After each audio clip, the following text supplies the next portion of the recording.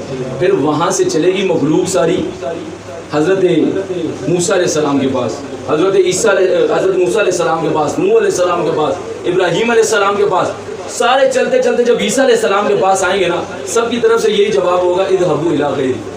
آج ہم کچھ نہیں کر سکتے، جب عیسیٰ علیہ السلام کے پاس آئیں گے تو آپ بھی یہی فرمائیں گے میں کچھ کر تو نہیں سکتا، ہاں آج ایک ہی بارگاہ ہے، آج جن کی چلنی ہے نا وہ بارگاہ مصطفیٰ ہے، راستہ میں بتا دیتا ہوں چلے وہاں۔ تو اعلیٰ حضرت نے لکھا نا، اعلیٰ حضرت نے بڑی پیاری بات اسی طرف اشارہ فرما رہے ہیں آپ، خلیل و نجی مسیح و صفی سبھی سے کہیں بھی بنی یہ بے خبری کہ خلق پھری کہاں سے کہاں تمہارے لیے، اب راستہ دکھایا جائے گا، وہ حضور کی بارگاہ میں چلے جائیں۔ جب تمام مخلوق حضور کی بارگاہ میں جائیں گے نا تو حضور ہے، جب حضور دیکھیں گے نا وہ کہیں گے یا رسول اللہ ہماری مدد فرمائیے، اس مصیبت سے جان چھڑا لیجئے۔ حضور یہ نہیں فرمائیں گے اذهبوا الی غیری، حضور فرمائیں گے انا لہا، میں ہوں، چلو آؤ میرے ساتھ۔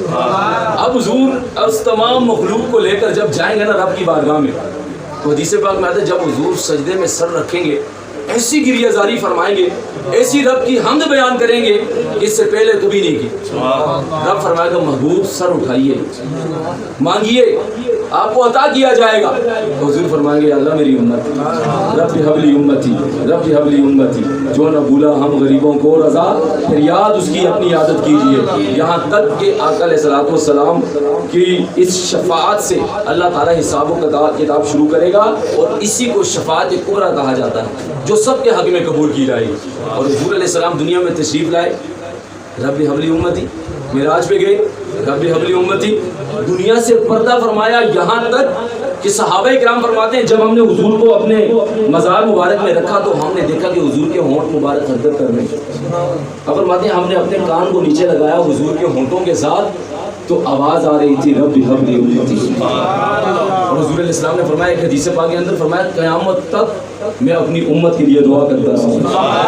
امتی کو کیسا ہونا چاہیے، کیونکہ میں نے پہلے کہا ٹائم زیادہ نہیں لوں گا، میں میری گفتگو ختم ہے، لیکن ہم جو حضور کا میلاد مناتے ہیں، محفل میں آتے ہیں، اصل خوشی حضور کو کس چیز سے ہوتی ہے، ہمیں یہ بھی تو دیکھنا ہے حضور کس عمل سے خوش ہوتے ہیں۔ ایک حدیث پاک میں آتا ہے کہ ہر جمعرات اور پیر کے دن حضور کی بارگاہ میں امتیوں کے اعمال نامے پیش کیے جاتے ہیں، اور علماء فرماتے ہیں جب حضور اپنے کسی امتی کی نیکیاں دیکھتے ہیں تو خوش ہو جاتے ہیں، اور جب اس کے گناہ دیکھتے ہیں تو غمگین ہو جاتے ہیں، رنجیدہ ہو جاتے ہیں۔ اب ہم نے حضور کو پریشان کرنا ہے، رنجیدہ کرنا ہے، یا نیکیوں والے کام کرنے ہیں؟ ہم بھی کرنے نا، میں یہ بھی کروں یہ بھی کروں۔ اچھا حضور کی محبت کیا ہے؟ ایک حدیث پاک ہے اس کا خلاصہ عرض کر رہا ہوں۔ نبی پاک علیہ السلام سے فرمایا اگر کوئی یہ دیکھتا ہے کہ اسے رب سے محبت ہے، فرمایا وہ یہ دیکھے کہ اسے قرآن سے محبت ہے کہ نہیں۔ فرمایا اگر قرآن سے محبت ہے تو یہ دلیل ہے اسے رب سے محبت ہے۔ فرمایا اگر کوئی یہ دیکھنا چاہتا ہے کہ اسے قرآن سے محبت ہے تو وہ دیکھے حضور سے محبت ہے تو پھر اسے قرآن سے بھی محبت ہے۔ اور اگر کوئی یہ دیکھنا چاہتا ہے کہ مجھے حضور سے سچی محبت ہے تو پھر یہ دیکھے کہ حضور کے اسوہ حسنہ پر چلتا ہے کہ نہیں، حضور کی سنتوں پر عمل کرتا ہے کہ نہیں۔ اگر حضور کی سنتوں پر عمل کرتا ہے، حضور کے طریقے پر چلتا ہے، فرمایا یہ دلیل ہے وہ حضور سے محبت کرتا ہے۔ تو محبت جو کرنی ہے وہ کیا کرنی ہے؟ پریکٹیکلی بھی کرنی ہے، خالی زبان سے نہیں۔ صحابہ کرام نے زبان سے بھی، اپنے عمل سے بھی، اپنے کردار سے بھی حضور سے محبت کی، اور محبت کی ایسی مثالیں قائم کی۔ حضرت عبداللہ بن عمر رضی اللہ تعالیٰ عنہما ایک جگہ سے گزر رہے، آپ وہاں پہ پہنچے، آپ نے اپنی اونٹنی کے ساتھ چکر لگوائے۔ حضور کی اتباع یہ ہے، حضور کی محبت یہ ہے اصل۔ صحابہ کرام نے عرض کی حضور یہاں پر آئے، چکر لگائے، سمجھ نہیں آئی، کوئی ایسا معاملہ بھی نہیں ہے۔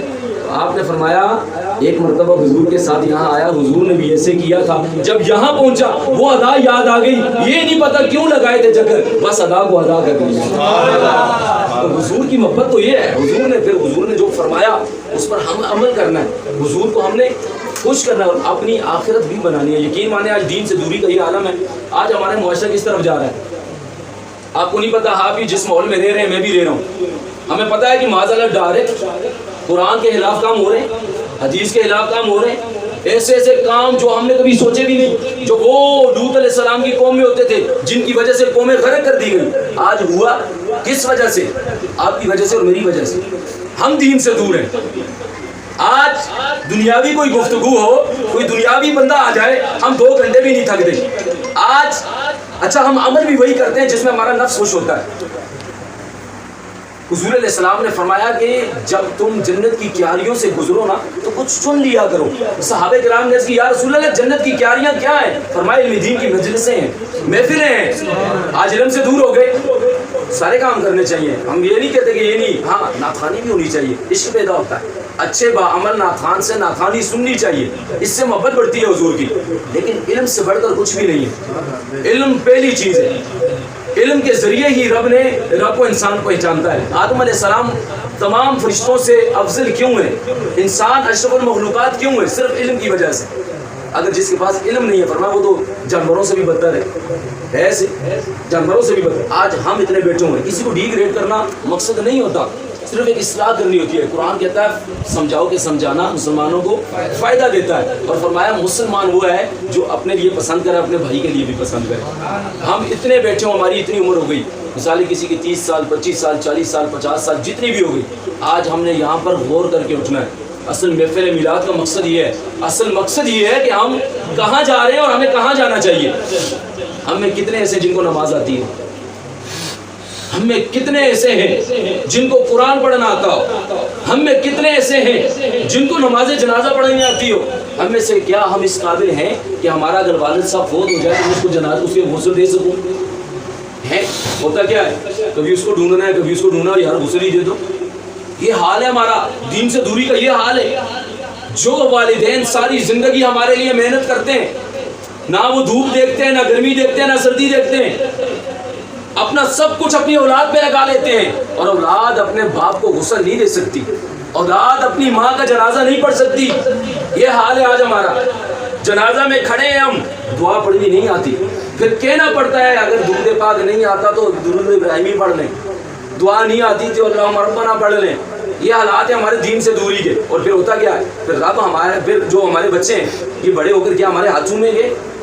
ہم کیا توقع رکھتے ہیں ان سے، کیا امید رکھتے ہیں ان سے؟ نبی پاک علیہ السلام نے ارشاد فرمایا اپنے بچوں کو اپنے نبی کی محبت سکھاؤ۔ تو نبی کی محبت کیا ہے، صرف نعرے لگانا نہیں، نبی کی محبت یہ ہے کہ جو حضور کا اسوہ حسنہ ہے اس پر چلنا ہے ہم نے۔ تو آج یہ نیت کریں، دعوت اسلامی تو بہت کچھ آسان کر دیا آپ کے لیے، ایک پورے شعبے بنا دیے۔ آپ کو نہیں آتا کوئی مسئلہ نہیں، آپ نے پریشان نہیں ہونا، آپ نے یہ جھجکنا نہیں ہے، شرم نہیں محسوس کرنی، پتہ نہیں جاؤں گا تو کیا ہوگا۔ آپ کو مسجد اسلامی بھائی دے دیے، جائیں ان کے پاس بیٹھے، ان سے سیکھیں بھائی غسل کیسے دیا جاتا ہے۔ کورس ہوتے ہیں، تربیتیں ہوتی ہیں، 20 منٹ دیں گے، جو 40 سال میں نہیں سیکھ سکے 20 منٹ میں سیکھ کر اٹھ جائیں گے۔ تو نیت کرتے ہیں انشاءاللہ اپنے آخرت کے لیے، یقین کرتے زندگی کا کوئی بھروسہ نہیں۔ یہ بھی پیچھے ہی جو نا میرا تقریباً 25-26 سال کا نوجوان فوت ہو گیا۔ صبح لڑکا میرے پاس کام کرتا تھا دکان پر، صبح کام پہ گیا ہے، نکسیر پھوٹی ہے، اٹھا کر ہاسپٹل لے کے گئے ہیں، پتہ چلا نس پھٹ گئی ہے، فوت ہو گیا۔ ایک چھوٹا سا بچہ ہے، 1.5-2 سال شادی کو ہوئے ہیں، جو صبح کام پر جا رہا ہے کیا اس کو پتہ ہے میں مرنے کے لیے جا رہا ہوں؟ ہم کس چیز کا انتظار کر رہے ہیں؟ یہی کہ موت اسرائیل علیہ السلام اگر روح قبض کریں پھر مجھے پتہ چلے گا۔ کیا آپ نے میں نے قبر میں نہیں جانا؟ کیا تیاری کی ہے؟ تیاری کچھ بھی نہیں ہے، جانا ہے، سارے نہیں جانا ہے، 80 بھی جانا ہے۔ یہ بات تو بڑی آسانی سے کر لیتے ہیں، لیکن یاد رکھیں قبر میں جانا بہت مشکل ہے، روح قبض ہونا بہت مشکل کام ہے۔ فرمایا موت کا ایک جھٹکا جو لگتا ہے نا، فرمایا اگر کسی موت کا ایک ذرہ پہاڑوں پر ڈال دیا جائے اس کی دہشت اتنی ہے کہ پہاڑ کو ریزہ ریزہ کر کے سرما بنا دے۔ ایک ذرہ اگر اس کا موت کا، تو یہ تو ڈائریکٹ انسان پر پورے ڈائریکٹ پڑتی ہے، اور اس کا حال کیا کرتی ہوگی۔ اسی لیے آخر پیغام یہی ہے، یہاں سے اٹھنا ہے، کچھ مقصد لے کر جانا ہے۔ انشاءاللہ اب میری جتنی زندگی گزر گئی، اب میں نے توبہ کرنی ہے، میں نے اپنے رب کو منانا ہے انشاءاللہ، اور میں نے توبہ کر کے اٹھنا ہے، نمازوں کی پابندی کرنی ہے، والدین کی فرمانبرداری کرنی ہے۔ آپ کو ایک آسان حل بتاتا ہوں، اس پر عمل کرنا شروع کر دیں، آپ سب کچھ سیکھ جائیں گے۔ دعوت اسلامی کا الحمدللہ ہفتہ وار اجتماع ہوتا ہے، گاڑی بھی چلتی ہے، یہاں سے جاتے ہیں 1.5-2 گھنٹے آپ نے جانا ہے، مدنی مسجد سے گاڑی بھی چلتی ہے آپ کی سہولت کے لیے۔ یقین مانیں اللہ کی رحمت سے آپ کو گارنٹی سے کہتا ہوں، آپ 5-6 جمعرات اول تاخر باقاعدگی سے جا کر نہ وہاں نیت سے وہاں پہ بیٹھ جائیں. آپ کے اندر تبدیلی نہ آئے تو ہمیں کہہ دیجیے. اللہ کی رحمت سے نیکوں کی صحبت نیک بنا دیتی ہے. اللہ ہمیں سچی توبہ کی توفیق عطا فرمائے. انشاءاللہ عز و جل آپ کے ہر ایونٹ پر ہر جگہ دعوت اسلامی جو ہے نا